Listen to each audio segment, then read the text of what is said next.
ভয় আউট ভরসা ইন এই স্লোগানে নতুন সরকার, এবং আমরা দেখতে পাচ্ছি একের পর এক ভয়ের ঘটনায় ঘটছে, হকার থেকে শুরু করে বাড়ি ভাঙা থেকে শুরু করে, কি বলবো?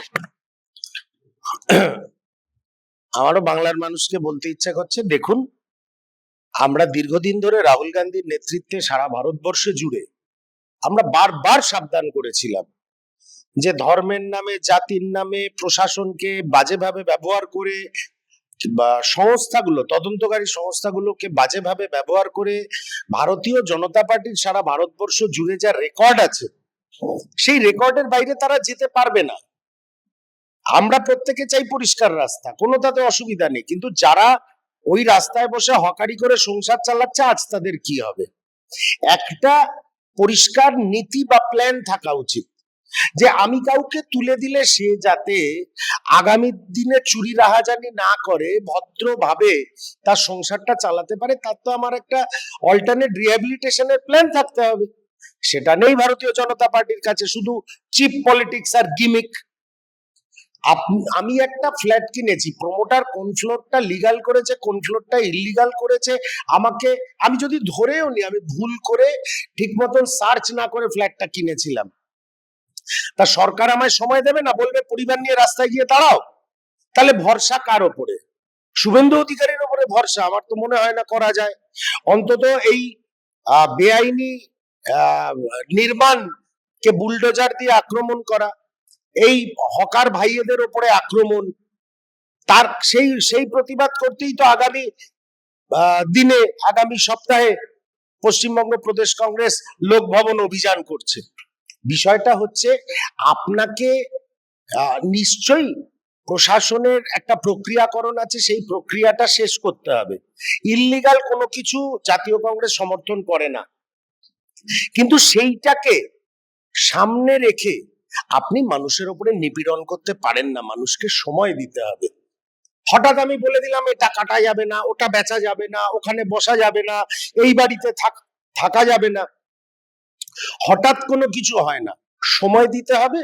সময় দিলে নিশ্চয়ই সরকারের অধিকার আছে আইনের শাসন জারি করার, কিন্তু শাসকের আইন জারি করার কথা তো শুভেন্দু বাবুদের ছিল না। সেই অভিযোগই তো মমতা বন্দ্যোপাধ্যায়ের বিরুদ্ধে করে এসেছিলেন। সেই জন্যই মানুষ ওনাদের ভোট দিয়েছে। হাজার অভিযোগ থাকা সত্ত্বেও এসআইআর প্রক্রিয়া এবং ভোটার লিস্টে কিছু মানুষ তো ওনাদের ভোট দিয়েছেন, তাহলে তো ওনারা সরকারে আসতেন না। তাহলে এইটাই কি আপনারা উপহার দিতে চলেছেন বাংলার মানুষকে? এটাই আমাদের প্রশ্ন। অপরদিকে দিন পাল্টেছে। অভিষেক বন্দ্যোপাধ্যায় কিছুদিন আগেও গাড়ির বোনেটের উপর উঠে বড় বড় ভাষণ দিয়েছেন। সেই অভিষেক বন্দ্যোপাধ্যায় যখন সোনাপুরে তার মৃত কর্মীর বাড়িতে সহানুভূতি দেখাতে যাচ্ছেন, তাকে ডিম ছোড়া হচ্ছে, তাকে পাথর ছোড়া হচ্ছে, ঝাঁটা নিয়ে তাড়া করা হচ্ছে। এর দুটো ডাইমেনশন আছে।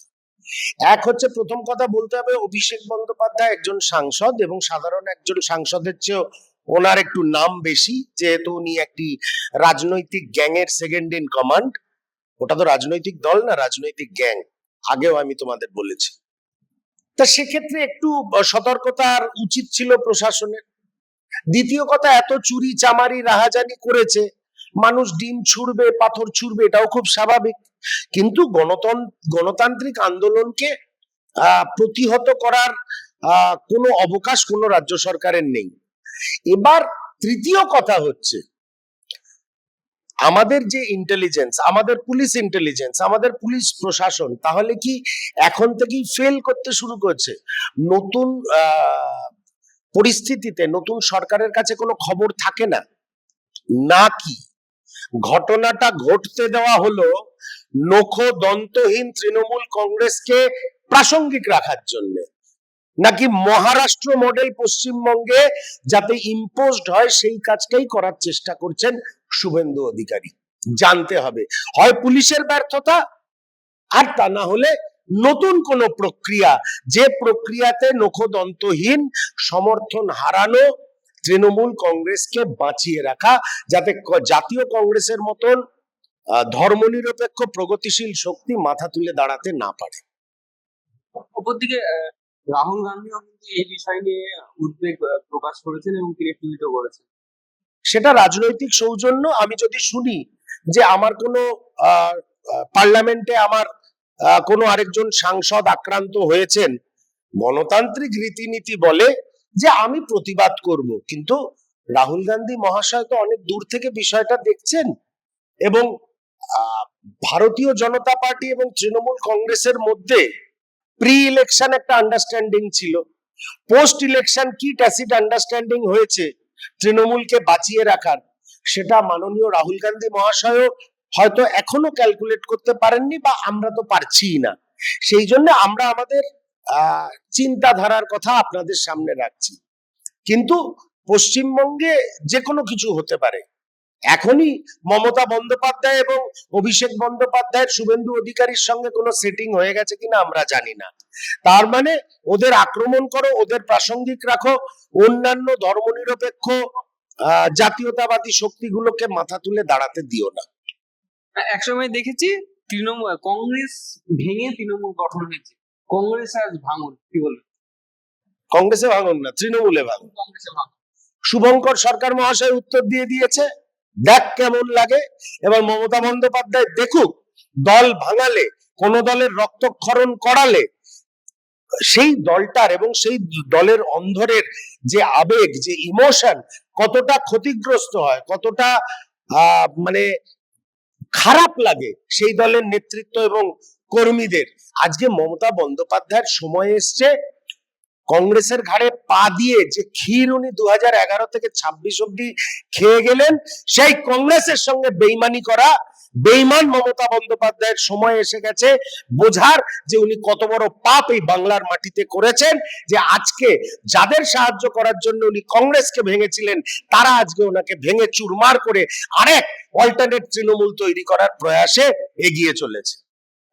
তাদের মধ্যে কেউ যদি কংগ্রেসে আসতে চায়? কংগ্রেসে আসবে কেন? কংগ্রেসে তারাই আসবে যারা তৃণমূলের গঠনের দিন থেকে ছিল, যাদের মনে হয়েছিল তৃণমূল কংগ্রেস করা উচিত, কিন্তু দলটা যখন তৈরি হলো এবং দুর্নীতির একটা স্ট্রাকচার তৈরি হয়ে গেল দলের মধ্যে, তারা সাইডলাইন হয়ে গেল। সেই সব তৃণমূল কংগ্রেস আমাদের কাছে আসতে পারে।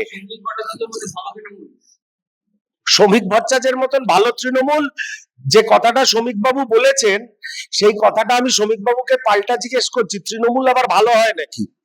হ্যাঁ, তৃণমূলের সেসব নেতাকর্মী এখনো রয়েছেন যারা পাত প্রদীপের আলোয় নেই, যাদের সাইডলাইন করে দেওয়া হয়েছে, যাদের সিন্ডিকেট, তোলাবাজি, পাচার, ধর্ষণের মধ্যে যাদের খুঁজে পাওয়া যায় না, সেসব তৃণমূল না তৃণমূলে ফিরত যাবে কারণ দলটাই থাকবে না, না বিজেপিতে যাবে কারণ তারা কোনোদিন তোয়াক্কাও করেনি যে ক্ষমতার সঙ্গে থাকতে হবে, সেদিনও করেনি, আজও করবে না।